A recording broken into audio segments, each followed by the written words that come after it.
یقین جانی یہ صبح کے وقت مساجد میں اعلان کیے جاتے ہیں کہ قرآن مجید کی تعلیم شروع ہو گئی ہے، بچوں کو قرآن پڑھنے کے لیے مسجد میں بھیج دیں۔ تین مرتبہ اعلان کیے جا رہے ہوتے ہیں، تو اس وقت دل خون کے آنسو روتا ہے کہ یہ وقت بھی امت پہ اب آنا تھا۔ کیا قرآن اتنا ہی ہلکا رہ گیا تھا کہ اس کے لیے منت اور ترلے کیے جا رہے ہیں؟ یار کبھی کسی پرائیویٹ سکول والوں نے بھی آ کر یوں اعلان کیا رات کو کہ صبح بچوں کو سکول ٹائم سے بھیجیے گا؟ کیا قرآن اتنا ہلکا رہ گیا تھا کہ جس کے لیے تین بار اعلان کر کے جو ہے وہ منت کی جا رہی، اور پھر مائیں بچوں کو تھپڑ مارتی ہیں اور کہتی جا کے قرآن پڑھے۔ بچے کی آنکھوں میں آنسو ہوتے ہیں، میلے کچیلے کپڑے اس نے پہنے ہوتے ہیں، اور بعض اوقات رات کپڑوں میں پیشاب کیا ہوتا ہے، اور وہ انہی ناپاک کپڑوں میں مسجد کی طرف آ رہا ہوتا ہے، اور ہاتھ میں اس کتاب کا پارا ہوتا ہے جس کے بارے حکم ہے لا یمسہ الا المطہرون، اس کو بے وضوئی کی حالت میں چھو بھی نہیں سکتے۔ اور پھر جو مساجد کے اندر کی حالت ہے وہ بھی ناگفتہ بے ہے۔ ایک قاری صاحب ہیں، 60 بچے ان کے سامنے بیٹھے ہیں، آدھا گھنٹہ کلاس کا ٹائم ہے۔ کوئی صاحب فہم مجھے بھی یہ بات سمجھا دے کہ اس کلاس کو کس طرح مینج کیا جائے گا۔ ایک بچے کے حصے میں 1 منٹ بھی پورا نہیں آتا، پچھلا سبق سننا بھی ہے، آگے سبق پڑھانا بھی ہے، تو پھر اس کلاس کے کیا نتائج پیدا ہوں؟ اور پھر اگر قاری صاحب گروپ بندی کر کے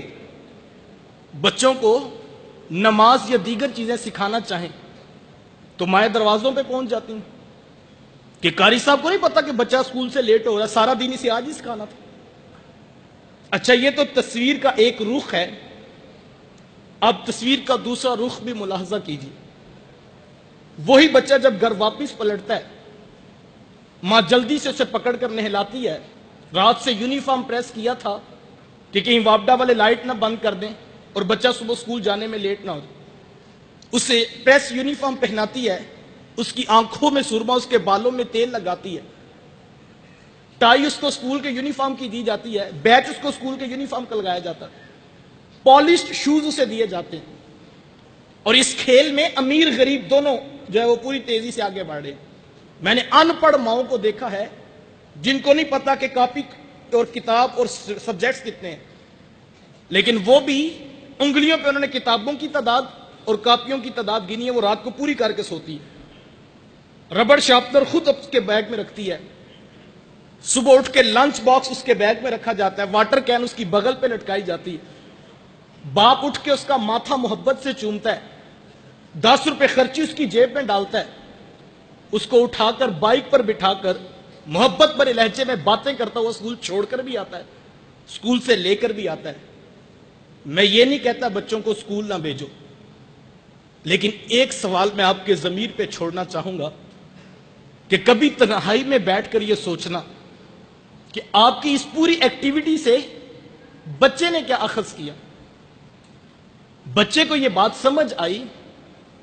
کہ وہ جو صبح تھپڑ مار کر مسجد میں بھیجا جاتا ہے وہ تو ایک اٹھنے کا بہانہ ہے،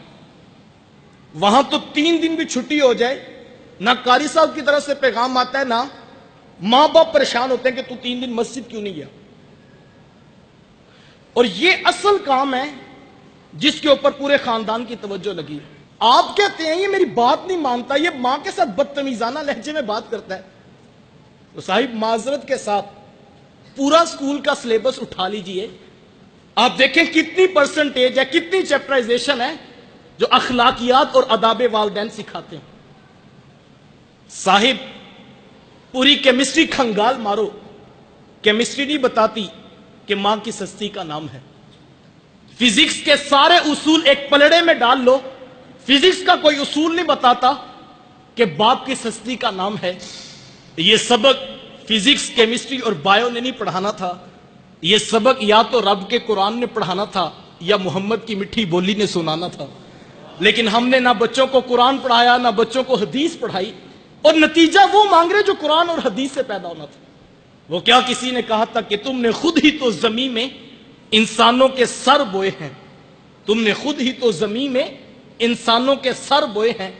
اب فصل خون اگلتی ہے تو شکوہ کیسا۔